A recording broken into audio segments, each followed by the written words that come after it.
Hello, welcome to the video. Today we're going to look at this, or rather what's in this. Now this is something called an XBERRY Pi. There we go. It's the same form factor as a Raspberry Pi, but it's not a Raspberry Pi. It's actually a ZX Spectrum Next. So yeah, let's have a look. So this is exactly as it came. We've got in here, we've got a very strange size lithium battery, an ESP Wi-Fi module, some feet, and an SD card ready loaded to go, I believe. Yep, 16 gig. So yeah, so like I said, this is how it's turned up. It already comes in an acrylic case. It's quite nice actually. Feels quite sturdy. So yeah. So like I said, this is it's not a replica. It's a clone of a ZX Spectrum Next. So let's have a look, see what we've got. We've got a single joystick port, PS2 port for a keyboard, line out and ear, I suspect, HDMI, micro SD power, and VGA. Inside you can see that we've got a RAM chip, which is actually 2 megs, the Spartan FPGA. There's a header inside there for the Wi-Fi ESP chip that comes with it. There's a JTAG header, the battery compartment you can see there, and a 2x20 pin header, and that's going to be for, well, a Raspberry Pi. So speaking of which, here's one I made earlier. So I'll show you how I did that now. Right, so here we are. We've got a regular Raspberry Pi Zero. As you can see, it's a 1.3. It's not even the W. I had a couple of these in my parts stash that I got a long time ago when you could still get them for like a £5 a go. I've also got a female dual pin header, and all we're going to do is we're going to solder that underneath this. So it's going to go on there like that, and then we can fit it in the XBERRY. But yeah, that's all it's going to take, so I'm going to get that done now. One word of warning though, when you try and solder these on, they can be a bit of a pig to solder. Use plenty of good quality flux, and just take your time with it. So yeah, in a bit. Right, so there we have it. I've soldered it flush to the bottom of the board. I've literally just sprayed it via PA, is why you see some liquid on it there before it evaporates. And that's it. So yeah, we've got a pin header, female, on the bottom, ready to plug in. It took all of about 5-10 minutes to solder. Nothing special. So yeah, let's get this all plugged in and fired up. All right, all caught up. Excellent. So these are really simple to solder. It's just solder the header in, yada yada yada, clean it up. It's all good. So I had some of these in my parts bin, these headers here. This is a 1.3 Pi. It's the non-Wi-Fi version. It's all you're going to need. And remember, header on the bottom. And then that's going to go inside like that. Now, why do you need one of these? Well, inside the normal kickstart versions of the ZX Spectrum Next, you've got an option for an accelerator. And although it's called an accelerator, it's not actually an accelerator. They're using this as a CPU because FPGAs don't generally do general CPU tasks as well as something like this. So they're using it as an ARM-based CPU. So it doesn't have to use the FPGA. And that gives you all sorts of things. It can give you SID, MP3, WAV files, MIDI, all sorts of different decoding. But one of the main uses of it is to load TZX files, which I'm sure everyone knows is pretty essential if you're going to be loading sort of tape images, you know. So yeah, I think it's quite a nice form factor. You know, I've got not particularly big hands, but it's literally like a Raspberry Pi. So all we'd do is, I'm going to do this here now. I've not even powered it up. So let's take off the posts.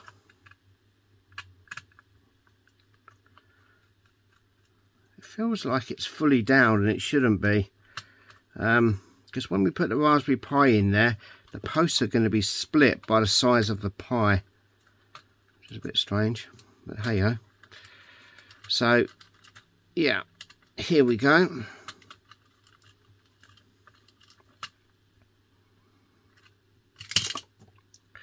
So as you've just seen there, it falls apart because everything holds itself in.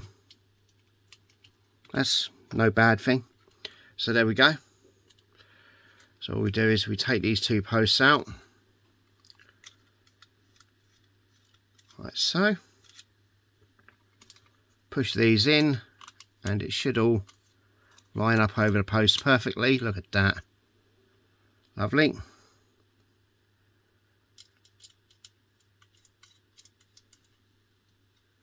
Then we can just spin these back on. I've already got the SD card in there, as you can see. I don't think there's any real problems there. I'm not going to put the battery in, but I am going to put the Wi-Fi chip in, I think. This is a very, very neat little unit. I really do like the Pi-sized form factor.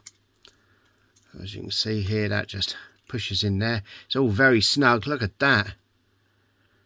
Look at that. So we then have to get our acrylic back in the right way, and it's not rocket science. It's only going to go together one way, you know what I'm saying? So let's have a look. It'll all hold itself back in.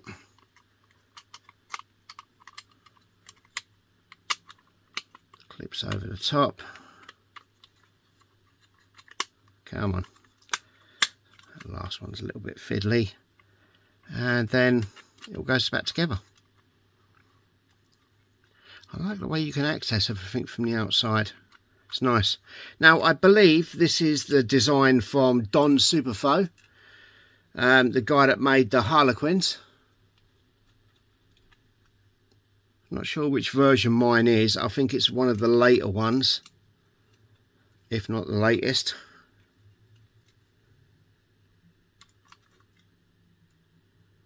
There's no USBs on here, so you're going to have to go PS2 for your keyboard. The only thing with having a ZX Next in this form factor is you're pretty much doing away with the expansion port. That's about all. I know some people say, oh yeah, but I like the custom case and everything else. Well, there you go then. Go and buy a ZX Next at 4 times the price. That's the answer to that one. So yeah, this is literally only a quarter of the price. It looks pretty good. It's all in place. So all we've got to do now is spark it up shortly. Right, so unfortunately I've only got a very, very short HDMI cable available here. The white one didn't want to work. So let's just plug this in. I'm all hooked up. It's going to get power as soon as I plug it in, which will bring me to something in a minute. There we go.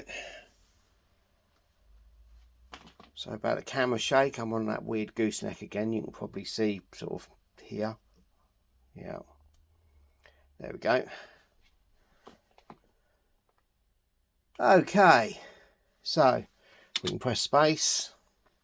Got our normal browser. We can change up to different speeds.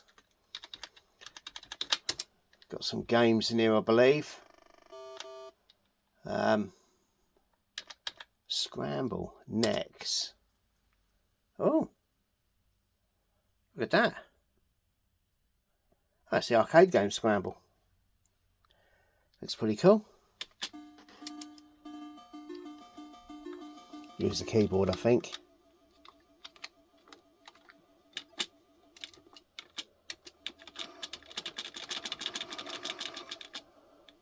That's lovely and smooth.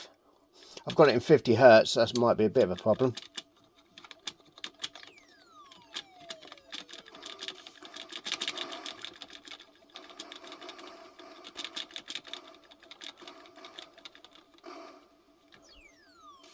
Never been a big fan of this game because I've been so useless at. But yeah, see what I'm saying? So what this brings us to is being able to reset it. It doesn't look like there's a soft reset. It doesn't look like there's a hard reset. I don't know what this extra header is on the board. There's one for a proper keyboard, but there's another header, J. So I can't read it from here. So yeah, one of the things I'd like to know is, can you add a hard reset button to it? Because pulling out the micro USB every time you want to shut the machine down, that's crap, innit? And putting an inline switch, that's never good either, because it drops your voltage. So anyway, there we go, reset.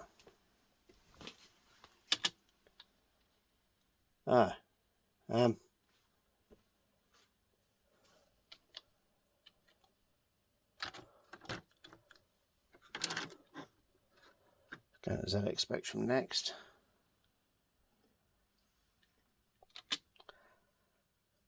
Why do I keep doing that?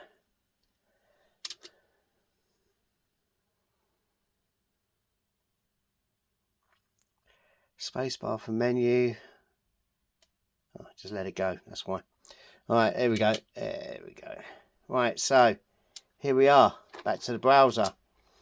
If you go to demos, there's all sorts of stuff in here. Look at this. What's that? TZX. Oh. Right, okay.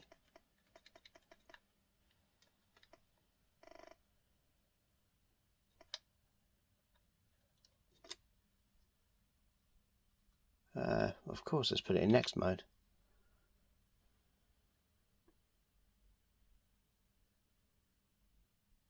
There we go. Now this should be going off the Pi.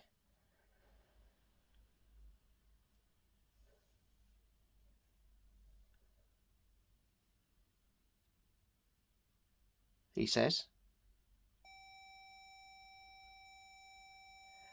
Oh, I see. It's decoded it first.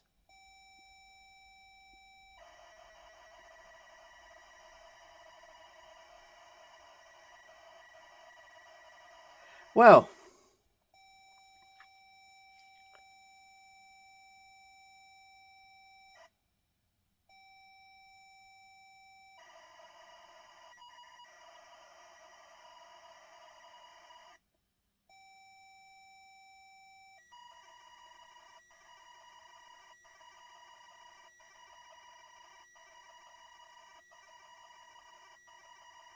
TZX loader looks alright.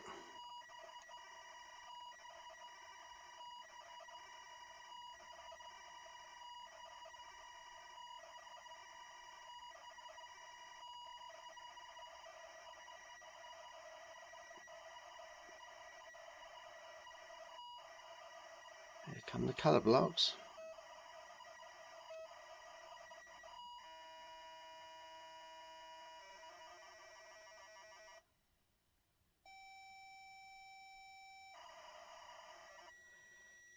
And this, again, here we are, we're at a place where you can't even hit reset. That's my, that's quite a big bugbear for me. I don't know what a keyboard shortcut is to reset, if there even is one. I mean, Control Alt Delete, Escape, it's just not doing it. So you've got no choice but to yank the power plug.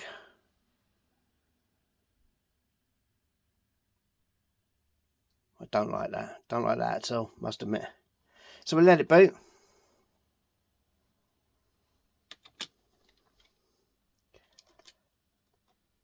Okay, so that doesn't look right. Why is the screen offset there?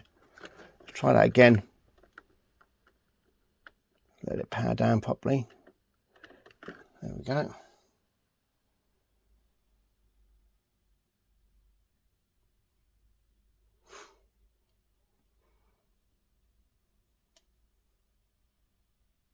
Oh, that's better. Got those knickers in the twist there for some reason. Probably because you're yanking the power plug out. Right, so let's go to demos. So we know the TZX works. What else we got in here? Definitely Sid. Right, so we've got all sorts of stuff in here, haven't we?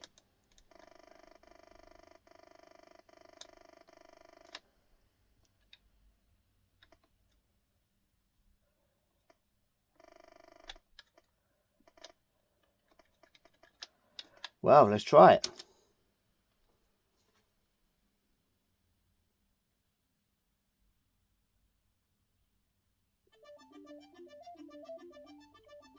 Well, look at that. Sounds pretty good to me.